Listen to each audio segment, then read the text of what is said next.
स्थान है उसको आप एक झट में कह देंगे वक्फ बाय यूजर है, रिकॉर्ड नहीं है, वो खत्म हो गया सारी चीजें। और दूसरी सबसे बड़ा इंपॉर्टेंट चीज है कि आपने कहा सेक्शन 2 में जो ट्रस्ट है, अगर कोई ट्रस्ट है तो वक्फ अप्लाई नहीं होगा। भाई हमारे यहाँ जितनी यूनिवर्सिटी हैं, कॉलेजेस हैं, सब में मस्जिदें हैं, मदरसा हैं और उसके अंदर कब्रिस्तानें हैं और वक्फ किया हुआ है, उसमें बहुत सारी चीजें। आप एक झटके में कैसे कह दें कि वक्फ खत्म हो जाएगा? सबसे बड़ा चीज तो यह है कि आप जो अमेंडमेंट हुआ इसमें सेक्शन 3 में, पार्लियामेंट में अमेंडमेंट जो हुआ उसमें यह कह दिया गया कि भाई जो एंशिएंट मॉन्यूमेंट्स हैं वक्फ से बाहर हो जाएंगे, वक्फ एक्ट अप्लाई नहीं होगा। मतलब एक झटके में पूरा हिस्ट्री जितने 200 साल 500 साल पुराने जो हमारे वक्फ किए हुए, वक्फ क्या है? वक्फ मुसलमानों का एक अपना मजहबी एस्टेब्लिशमेंट है और ये इस्लाम का एक बहुत खास जुज्व है, मतलब कि इंपॉर्टेंट चीज है, फंडामेंटल राइट्स है। आर्टिकल 25, 26 आप जो फंडामेंटल राइट्स जब संविधान में दिया गया है, इस चीज में आपको वक्फ का भी अधिकार है चैरिटी पर्पज से। इसमें लिखा हुआ है कि अगर कोई ऐसा अधिकार या कोई ऐसा रिलीजियस पर्पस जिससे पब्लिक ऑर्डर या हेल्थ या सिक्योरिटी को अगर खतरा है, तब सरकार कोई उस पर रिस्ट्रिक्शन के लिए कानून बना सकती है। ऐसा तो यहाँ कुछ है नहीं। तो इन सारी बातों का बहुत डिटेल डिस्कशन हुआ और कोर्ट भी इस मिजाज में था इसको अभी स्टे करने के लिए, लेकिन अभी दूसरे पार्टी का जो गवर्नमेंट है उनका रिक्वेस्ट है कि हमें और कुछ बहस करने का मौका दिया जाए, इसलिए मैटर कल के लिए अभी अर्जेंट कर दिया गया है। सुप्रीम कोर्ट ने इंटेंट दिखाया है that the concept of waqf user has been identified and they have given certain positive points to the other side and the other side has said कि वो अगले दिन तक डिसाइड करके बताएंगे whether certain interim stay can be given or not. जो इनके main चीज थी 8-10 में से जो 2 मेन अटैक थे इनके, वो थे ये वक्फ बाय यूजर को खत्म करना चाहते थे, कर लिया इन्होंने अमेंडमेंट के जरिए, और 2 नॉन मुस्लिम को वक्फ काउंसिल के अंदर ये लेके आना चाहते थे। ऑनरेबल सुप्रीम कोर्ट में आज तकरीबन 3 घंटे की हियरिंग के बाद में ऑनरेबल सुप्रीम कोर्ट साफ वाजे किया है कि हम ये ऑर्डर पास करेंगे या हम ऑर्डर पास करना चाह रहे हैं, ये जिसपे स्टेट काउंसिल ने यानी गवर्नमेंट काउंसिल ने कहा जी कल तक के लिए मुलतवी कर दीजिए। तो वो जो वहां पर बताया गया था वो ये बताया गया था ऑनरेबल सुप्रीम कोर्ट की तरफ से कि हम वक्फ बाय यूजर को रिटेन करेंगे इंटरिम, जब तक इसकी पूरी सुनवाई ना हो जाए, यानी इंटरिम ऑर्डर इस तरह का करने जा रहे हैं। दूसरी चीज क्या थी इसमें कि जो नॉन मुस्लिम को आपने इंक्लूड किया उसको भी हम स्टे करेंगे। अभी ये इंटरिम ऑर्डर के ऊपर बात चल रही है, फुल्ली इनको एग्जामिन किया जाएगा सारी चीजों को, और ऑनरेबल सुप्रीम कोर्ट इसको खुद एग्जामिन करेगी या किसी दूसरे हाई कोर्ट को रेलीगेट करेगी, ये ऑनरेबल सुप्रीम कोर्ट ने कल डिसाइड करके बताना है। लेकिन ये जो 2 चीजें हैं, 2 प्रावधान जो मेन है, ये जो भी कुछ होगा सुनवाई के लिए रखा जाएगा या दूसरी कोर्ट में जाएगा, ये ऑनरेबल सुप्रीम कोर्ट ने जो आज अपना माइंड दिया है उसके मुताबिक ये दोनों प्रावधान को स्टे करने के बाद दिया जाएगा। वक्फ अमेंडमेंट एक्ट को चैलेंज करने वाली जितनी याचिकाएं थी सबों की सुनवाई माननीय सर्वोच्च न्यायालय के मुख्य न्यायाधीश के अदालत में हुआ। आज दोनों पक्ष को सुना गया, लेकिन जो आगे की सुनवाई है वो कल 2 बजे के लिए एडजर्न किया गया है और अभी सुनवाई पूरे केस में जारी है। जो मुस्लिम पक्ष के जो वकीलों का कहना था कि सेक्शन 3 में, सेक्शन 9 में, सेक्शन 14 में, सेक्शन 36 में और सेक्शन 83 में जो अमेंडमेंट्स हुए हैं वो अमेंडमेंट्स उनके फंडामेंटल राइट का हनन करता है। ये मुस्लिम पक्ष का दलील था कानून के हिसाब से। दूसरा उनका कहना है कि जो उनका फंडामेंटल राइट है आर्टिकल 25, 26 में, यह जो संशोधित कानून है ये उसका हनन करता है।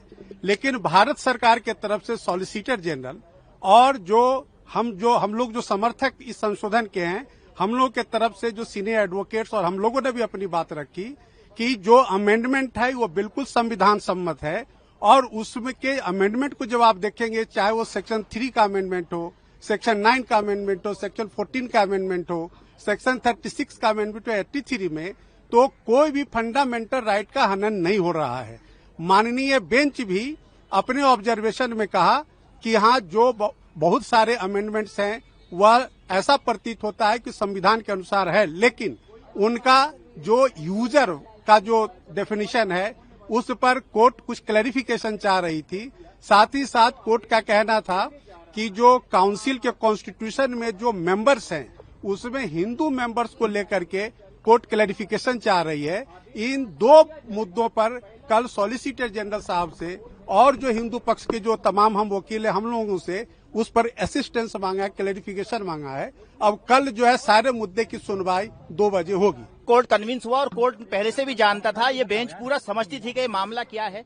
बेंच ने 4 पॉइंट को है रेज किया उसमें। बेंच ने पहले कहा कि नोटिस तो हम इस पे इशू करेंगे, जो सॉलिसिटर जनरल है उसको कहा कि हम आपको नोटिस इशू करते हैं, ठीक है, नोटिस इशू करेंगे हम, लेकिन हम इसके ऊपर ये कोई पार्लियामेंट एक्ट बनाती है तो उसके ऊपर स्टे नहीं लगाते हैं। लेकिन ये एक्सेप्शनल केस है, ये केस एक एक्सेप्शनल केस है जिसके लिए हम इस पे इंटरिम स्टे देंगे, हम इस पे इंटरिम रिलीफ देंगे। इंटरिम रिलीफ जो है कोर्ट ने ये कहा कि हम अभी डिक्टेट करा रहे हैं इंटरिम ऑर्डर, उसमें उन्होंने हमें क्या क्या रिलीफ दिया। पहला रिलीफ दिया कि एक्स ऑफिशियो को छोड़ करके बाकी जो भी मेंबर होंगे वो सब मुस्लिम होंगे, ये हम लगाते हैं। दूसरी चीज, जो कलेक्टर अगर जाकर के सर्वे करता है तो वो कलेक्टर जाके सर्वे करने से पहले कोई उसका नेचर नहीं चेंज कर सकता और करने से पहले हमारे यहाँ एप्लीकेशन लगाएगा इस कोर्ट में आके।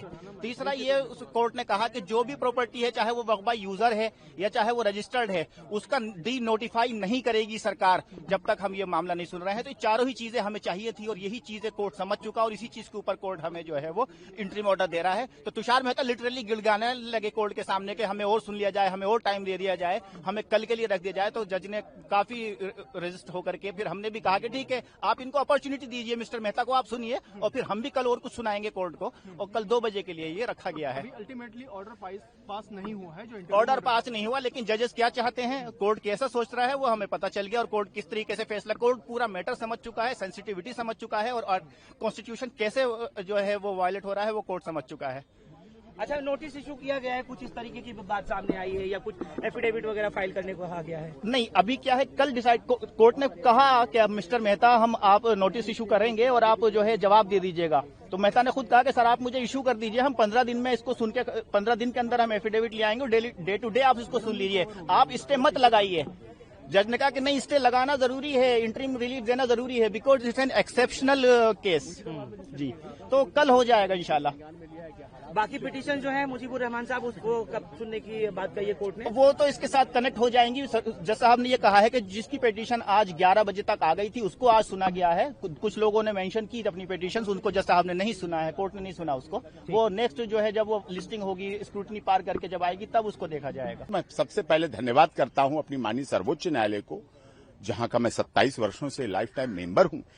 यहां उन्होंने बिल्कुल निर्भीकता, निष्पक्षता, निडरता के साथ बहुत जल्दी सुनवाई लगाई, जैसा जनरली नहीं सुनवाई हो पाती, लेकिन क्योंकि धार्मिक भावनाएं हैं, सवाल हैं लोगों के। वैसे तो ये वक्फ का अमेंडमेंट एक्ट बिल लोकसभा द्वारा पास हो चुका, उसके बाद राज्यसभा द्वारा पास हो चुका। आदरणीय जगदम्बिका पाल ने इसमें बहुत बड़ी कमेटी बना के उसका पूरी चर्चा की, सबके सुझाव लिए। All India Muslim personal law board ने भी दिया, देश के महामहिम राष्ट्रपति ने उस पर मोहर लगाई, अन्य राज्यों ने भी मोहर लगाई। वेस्ट बंगाल की अपनी हमारी बहन ममता दीदी जी उससे कुछ नाराज हैं, उनकी आपत्ति है, तो उनकी आपत्ति और ऐसे कुछ लोगों की जिनकी भी आपत्ति है, आपत्ति तो होगी, यही तो लोकतंत्र की परिभाषा है। कोई कहेगा इसमें कुछ गलत है, कोई कहेगा सही, लेकिन ज्यादातर लोगों ने लोकसभा, राज्यसभा और देश के महामहिम राष्ट्रपति जी ने उसको बहुमत से पास किया है। तो निश्चित तौर पर कुछ जो शिकायतें थी उनको दूर कर रही माननीय सर्वोच्च न्यायालय सुनवाई कर रही है और जो भी परिणाम आएंगे वो अच्छे होंगे, जो भी फैसले आएंगे वो अच्छे होंगे। हमारी सर्वधर्म समभाव, सर्वजन हिताय, सर्वजन सुखाय की भावना और ये अपनानी चाहिए। देश में शांति रहना चाहिए, अमन चैन रहना चाहिए। इस तरह की जैसी ममता दीदी ने भाषा का प्रयोग किया। मुस्लिम पक्ष ने कुछ बिंदु उठाए। पहला था वक्फ बाय यूजर, जिसको लेकर के उन्होंने आपत्ति करी। दूसरा ये था कि भाई जो वक्फ बोर्ड के जो नए बोर्ड और ट्रिब्यूनल्स अमेंडमेंट के बाद जो गठित हुए हैं, उसके अंदर जो 2 नॉन मुस्लिम्स को जोड़ा गया है, उसको लेकर के उन लोग को आपत्ति थी। तो यहाँ पे हमारा हिंदुओं पक्ष का ये कहना है न्यायालय के समक्ष कि देखिए 1995 के वक्फ बोर्ड में ये था कि वक्फ बोर्ड ओपनली ये कहता है कि अगर कोई भी गैर मुस्लिम वक्फ बोर्ड को संपत्ति डोनेट कर सकता है, वो किसी भी गैर मुस्लिम से संपत्ति लेने के लिए तैयार है। पर अगर कोई भी गैर मुस्लिम वक्फ बोर्ड या ट्रिब्यूनल का हिस्सा बनता है, वो उनको आपत्ति है। तो इस चीज को लेकर के उन्होंने मुद्दा उठाया, जो हमारे अधिवक्ताओं ने, हमने उस चीज का पुरजोर विरोध किया। उन्होंने पूरी कोशिश करी कि आज स्टे लगे, तो उसमें भी वो नाकाम रहे। दूसरा, माननीय दिल्ली हाईकोर्ट के समक्ष भी बहुत सारी ऐसी याचिकाएं पेंडिंग है जहां पे पहले पिछले वक्फ बोर्ड को चैलेंज किया गया है। और दूसरा जो सबसे बड़ा बात यह है कि जब कमेंट्स में जजेस ने कमेंट में ये भी कहा कि एक समय में दिल्ली हाई कोर्ट की प्रॉपर्टी को भी वक्फ बोर्ड कह करके क्लेम किया जा रहा था। तो उस चीज को लेकर के हमने आपत्ति उठाई है और हमें पूरी उम्मीद है कि जो अमेंडमेंट्स हैं वो सरवाइव करेंगी और स्टे नहीं लगेगा। हमारा ऐसा कहना है कि वक्फ एक्ट 1995 के बहुत सारे ऐसे प्रोविजंस हैं जो ड्रैकोनियन हैं, जिसको पूर्णतः खत्म होना चाहिए। और एक दो तरह की सिचुएशन है। सबसे पहली सिचुएशन ये है कि जो आज एक बैच ऑफ पिटिशंस लगाई गई हैं जिसमें वक्फ एक्ट को चुनौती दी गई है, अमेंडमेंट एक्ट को, तो अगर एक ऐसी सिचुएशन बनती, क्योंकि उसमें उन्होंने स्टे की भी बात कही है, तो अगर स्टे की बात कही है तो जो पहले के प्रोविजंस हैं वो लागू हो जाएंगे। तो हमने कहा है कि वो प्रोविजंस को भी स्टे करना चाहिए, क्योंकि वो सारे प्रोविजंस भी ड्रैकोनियन है। Point number 1। पॉइंट नंबर 2, वक्फ एक्ट 1995 में ड्रैकोनियन प्रोविजंस अभी भी हैं जो अमेंडमेंट एक्सरसाइज से रह गए, उसको भी हमने चुनौती दी है। फॉर एग्जाम्पल, जो पर्सन एग्रीव्ड शब्द यूज है, जिसमें नॉन मुस्लिम्स भी आते हैं और उनको ये ऑब्लिगेशन है कि उसको वक्फ ट्राइब्यूनल में चैलेंज करें, उनकी जमीन अगर चली गई है, उसको हमने चैलेंज किया है। वक्फ ट्राइब्यूनल पूर्णतः गलत है, सारे मामले सिविल कोर्ट जाने चाहिए, ये मांग हमने की है। सेक्शन 89 में अगर वक्फ के खिलाफ केस फाइल करना है तो नोटिस देने का प्रावधान है, उसको हमने चैलेंज किया है। शामला दाह, जो एक गांव समाज की जमीन होती है, वो पूरी की पूरी जमीन वक्फ को घोषित कर दी गई है वक्फ की डेफिनेशन में, उसको हमने चैलेंज किया है। इसके साथ साथ और भी ऐसे प्रावधान है, सेक्शन 28 है, 29 है, सेक्शन 41 है, सेक्शन 36 है, जिन सब में डबल रजिस्ट्रेशन का प्रोविजन है। इन सबको भी हमने चुनौती दी है और हमारी ऐसी मांग है कि वक्फ एक्ट 1995 के जो ड्रैकोनियन प्रोविजन है उन सबको स्टे किया जाए और जो अभी ड्रैकोनियन प्रोविजन रहेंगे उनको भी स्टे किया जाए। तो सर, जो नया एक्ट जो अमेंडमेंट सरकार ने किया है उससे स्थिति में कितना बदलाव नहीं, देखिए, जो नया अमेंडमेंट एक्ट आया है वो काफी अच्छा है, काफी हमने कदम आगे बढ़ाया है। जैसे सेक्शन 3B आया है, 3C आया है, 3D आया है, वक्फ बाय यूजर को खत्म किया गया है और जो पूर्व में वक्फ बाय यूजर है, अगर उस पर डिस्प्यूट है तो वक्फ बाय यूजर नहीं माना जाएगा, ये सब उसमें मेंशन है। सारे वक्फ के डॉक्यूमेंट्स का दस्तावेज सबमिट करने का मैंडेट दिया गया सेक्शन 3B में। सेक्शन 3C में कहा गया कि सारी सरकारी संपत्ति वापस ली जाएंगी। सेक्शन 3D में कहा गया कि वक्फ का जो कानून है वो ASI संपत्तियों पर लागू नहीं होगा और वक्फ बोर्ड जो है उसमें जो उसका कॉम्पोजिशन है उसको भी बदला गया है। तो काफी बेहतर चीजें हैं, पर कुछ कुछ चीजें रह गई हैं, उसको हमने माननीय सर्वोच्च न्यायालय के सामने चुनौती दी है। दूसरा जो पक्ष है, जो मुस्लिम पक्ष से कहें तो उनका कहना है कि एक्ट अमेंडमेंट गलत है, उससे उनके हित प्रभावित होंगे, आप क्या कहते हैं? नहीं, देखिए, मेरे हिसाब से तो अमेंडमेंट एक्ट सही है और अमेंडमेंट एक्ट इस समय जो हित प्रभावित हो रहे हैं वो हिंदू समाज के हो रहे हैं, जो अन्य समाजों के हित प्रभावित हो रहे हैं। अगर ये कहना कि उनका हित प्रभावित हो रहा है तो मुझे तो उसमें कोई ऐसा प्रोविजन लगता ही नहीं है।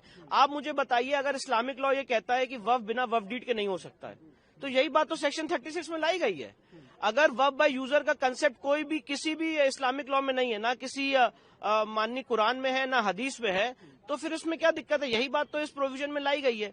तो यहाँ पे पॉइंट इन इशू ये, डिबेट ये है कि अभी भी ऐसे ड्रैकोनियन प्रोविजन है जो हमें इम्पैक्ट कर रहे हैं, हमारे राइट्स को इम्पैक्ट कर रहे हैं, इसलिए हमने उसको चुनौती दी है। सर, बंगाल सरकार ने इसका मुखर विरोध किया है, कहा है कि हम लागू नहीं होने देंगे, क्या देखिए, मुझे ऐसा लगता है कि इस तरह के जो बयान है ये असंवैधानिक है। ये सेंट्रल एक्ट है, केंद्रीय कानून है और हर सरकार का ये दायित्व है स्टेट गवर्नमेंट का कि वो सेंट्रल एक्ट को इम्प्लीमेंट करे, लागू करे।